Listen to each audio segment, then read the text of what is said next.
Hello, patrons. Well, we have made it through this first big chunk of the year, through the winter months, coming into spring full blast. I hope you all had a glad Pasch, which is a good Easter time, Easter season. Yeah, but today we're going to be talking about part one of the Valkyrie. Now, I mentioned this before that I was going to be doing a video on it, and so much has happened, I just couldn't get around to it. However, I did get around to it, and so I'm going to share some thoughts with you that may possibly change the way you view the Valkyrie. Now, we view these in Norse pagan or heathenry social media. We view the Valkyrie as these, sexy battle women. They all have little bathing suits on made of armor and are really hot looking, and they're just aggressive, cool. They can kick ass while looking like a Barbie doll. So obviously that is mostly a modern interpretation, but not totally. I want to present in this first video just some thoughts for you to think about. Now, we know that the Valkyrie are those that are the choosers of the slain, and I'm going to be kind of looking at my notes a little bit so I kind of sort of stay on track. Valor meaning the dead or the slain, mostly corpses that really referred to a battle that has taken place, dead and corpses from a battlefield specifically. That's what valor means. And then Kyria means she who chooses. So she who chooses the slain, right? So that's how we look at it. They're these warrior women. We have lots of sagas and eddas where they have interactions with different warriors and different men going on quests and doing things. And there seems to be an attraction type of relationship there, maybe even a sexual type of relationship there.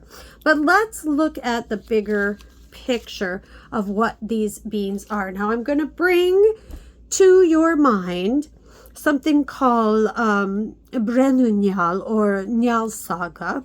And this was a saga that I believe it's talking a lot about Dublin and the Vikings that were in Ireland. And there is a man, and he is there outside of this place in Dublin, and his name is Darata. And the Darata Yol is the song of Darata. And he tells in this poem, in this song, what he saw take place. And this is what he sees. So in Njal Saga, in chapter 57, chapter 157, I think. Anyway, I'll figure it out and I'll put it here, the right one. There is a song, a mini poem in the saga, and this is what it is about. He is near a burial mound. He is near a burial chamber. And we know that those often kind of like Stonehenge-ish type looking, where it's big rocks and things, and you walk into this chamber, and there the dead would be. He sees 12 men go by and enter very secretly, cloaked and hooded, into this burial chamber, and he's very curious. So the song talks about how he peers in through a crack in these stones, and this is what he sees. The 12 men are not in fact men at all. They remove their hoods, and they are Valkyries. And they begin to assemble a loom. A big loom. Each of these Valkyries, and they're named by name, and they have great names like Battle Hunger and very Valkyrie names. They assemble this giant loom out of the parts and entrails of dead men. So it talks about the men's bones and the weights, that how the loom works, and you may have to brush up on loom etiquette to understand, but the weights on the loom are men's heads. It talks about how the warp of the loom are the entrails of men. The sword was the shuttle, the thing that it goes like that. There's all different parts, but it's gruesome. These women in this song of the Rata, it's actually called the Song of the Spear. These 12 Valkyries, because they're referred to as Valkyries, start singing and weaving, and they say all kinds of things like vindam, veftarata, and that means we wind the web of the spear. We weave the web of the spear. So they're weaving with this loom made out of all these dead men's parts. And it talks about how they begin to say that this is so important what we're doing. People need to share this message with the people. Us, the girlfriends of these men that are going to die.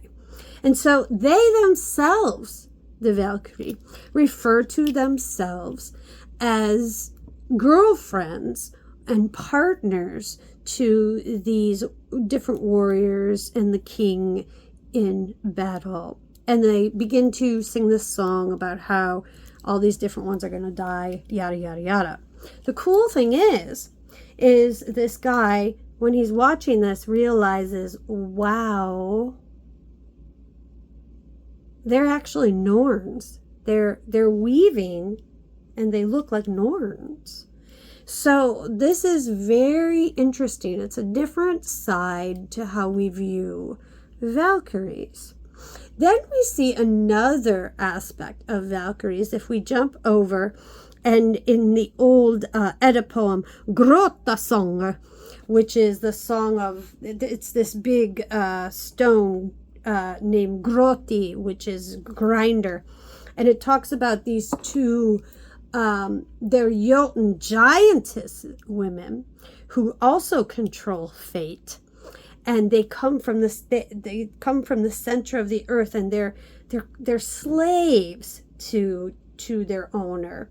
But they are the only ones who can actually move this ginormous stone. They're the only humans, but they're not humans, who can move this stone, this grinder. And as they pull this stone, this grinding stone, it actually carves out the fate of humans, and that's what they talk about in this. They are giantesses. This boulder that they use, that they only can pull, is called Grotti, and it shapes destiny. These two giantess women are from inside the earth, so they're Jotuns. They're giantesses, so they're Jotuns, and they also decide about the fate of humans, the destiny of humans, and their death in war. And that's what they're talking about. So here we see two different instances that are chronicled. And they are, well, the first one is from 1041. They believe that poem is. And then as you move on, a lot of these are found in Saxon literature, which tends to be in the post-Christian era. But here we see two different lenses, if you will, of what Valkyries are. They are the chooser of the slain. That means they have control of destiny. Who else has control of destiny? The Norns. The Norns are the ones in control of destiny. Who are the weavers in all our sagas and Eddas? The Norns. And then we see that they are giantesses. They're strong. They're Jotuns. It says that they walk among humankind as Valkyries, even though they're giantesses and Jotun in this Grota song, the Groti's song, in that poem, that Edda poem. It says that they're Valkyries, but they are giantesses. So we have two different instances alone, and there's other references to this, where yes, they're the girlfriends, they're the lovers, they're carvers of destiny, they're Jotun-like, and they're Norn-like. So, as I always tell you, things in Norse spirituality are always overlapping and intermingled. It's not sectioned out with clear delineation like we like to have. Like, oh, that's the world of the Jotuns. Oh, that's the Well of Weird. Oh, that's, that god does that, and this one does this, and that being is that. And that's not, you must change the way you're conditioned to think like that. Think about yourself.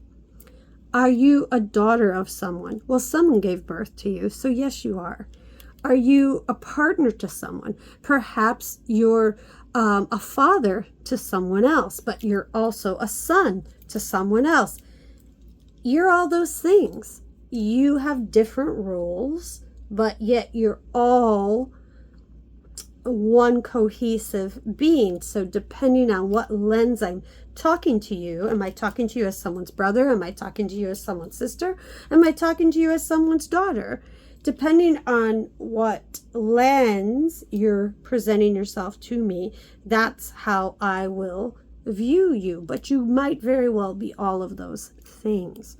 So it's very interesting that these beings, these Valkyrie, are definitely Norns as well as Jotuns. In that first one, in the Spear Song, in Njal Saga, when the women are done, when the Norn Valkyries are done weaving with their man body part loom, they then disassemble it very carefully, and each Norn that contributed her part takes back that part, the bowels of the man, the organs, the head, the whatever, and they take it back, and then they clothe themselves, they go back on their horses. But then, this is very interesting, it says that 6 of them ride to the south and 6 of them ride to the north. And those directions are always associated with the Norns in our literature, in Icelandic literature, in Old Norse poetry. Those are directions that are associated with the Norns. So again, they're reaffirming this idea. So that is very, very interesting.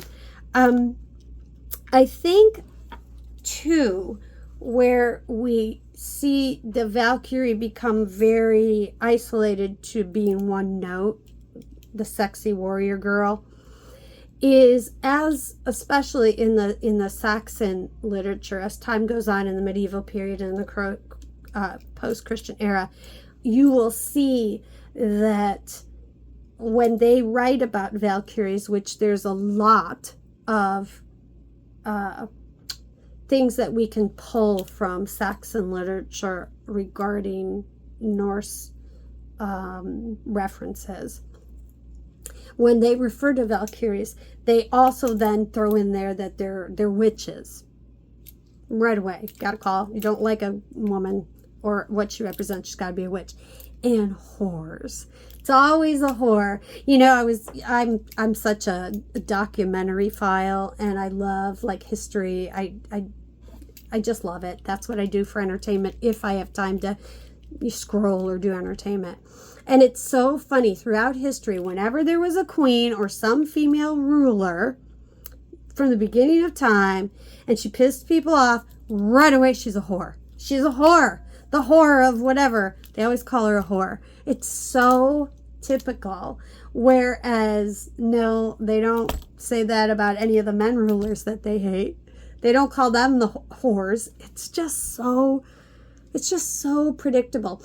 It has to do with that womb, right? That portal that gives life. The womb, in essence, is a portal to another dimension, because something comes out of there that actually has a soul, has some type of spiritual connection. You can spit, you can defecate, you can do other things, and it's just physical. But when you give birth, you're giving birth to a spiritual being and a physical being in one. So yeah, we got to attack that area of the female's body. She's a whore, it's just so, yeah. But so as time went on and Valkyries were, witches, and look at Norns right away, or the Volva right away. They're witch, in a bad sense, where, yeah, absolutely, they're doing magic, they're doing these types of spellcraft, but that was just life. It wasn't like anything that was bad. So, it could be used for bad, of course, I'm not saying that, but anyway, as time went on, we see that they're referred to more and more this way. So, yeah, so they're going to be sexualized. They're going to be made more and more looking like a Barbie doll instead of fearsome, probably in some cases maybe even monstrous like creatures. We do know that they are often referred to as pretty beautiful, almost excessively, like they'll say this horrendous bloodthirsty Valkyrie who has such beautifully sparkly eyes.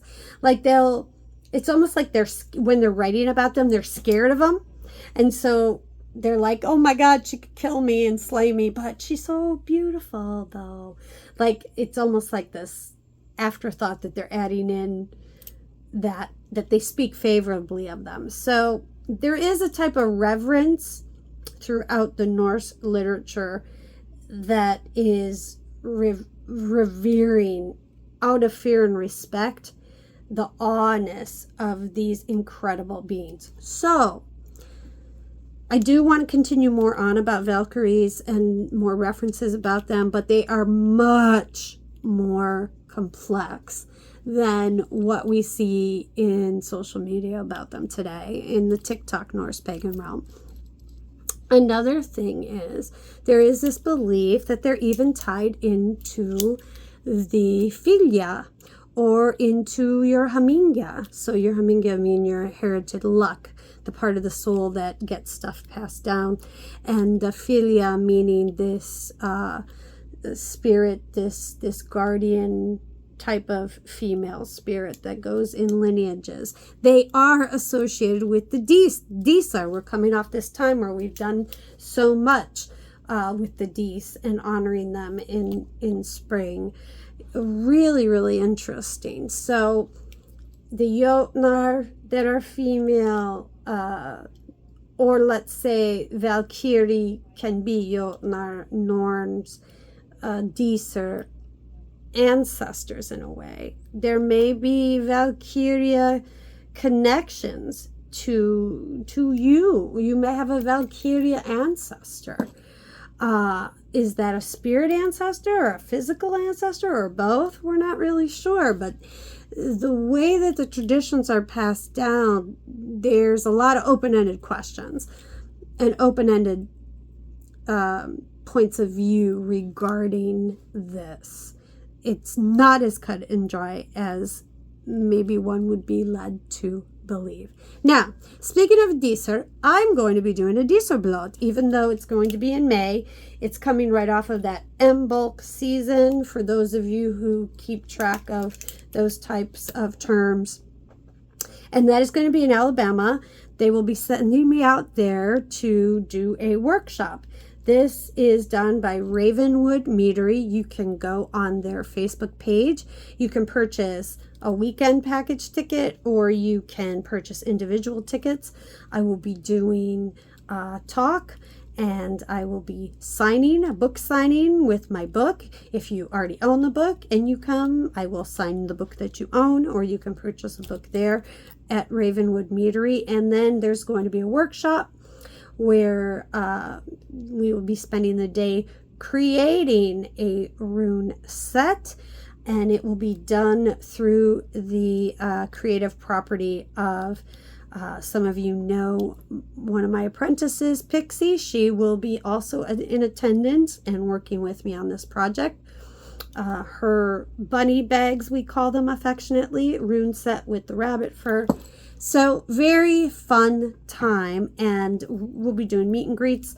If you are in the Alabama area, that is my point, or if you're near Nashville, which is really close to Huntsville, Alabama, come on out. I would love to see you IRL. I would love to see you in real life and meet you. I do tend to meet you guys when I am up there, because they usually send me out there in the fall, which I will be going back in the fall for their Wicker Man Festival. But I'm also going to be doing rune readings while I am there, so people have been signing up for those directly to me. At the end of it all, that Sunday evening, and there's a full moon that Sunday evening as well, I will be leading everyone in a Dieselblot. So if you would like to be a part of that ceremony, come and join us at Ravenwood Meadery, and I would love to see you there. So I just wanted to mention that to any of you who have the ability to do that. I'd love to see you. So this was part one, some interesting information of the Valkyries that I bet you hadn't thought of before. And yeah, there's so much more. Look, the divine feminine, Bergana, that rune, the goddess rune, is so powerful. And we need it more than ever now in these crazy times. That divine feminine that guides our fate. So, thank you everybody for listening, and I will be talking to you soon. Tack så mycket.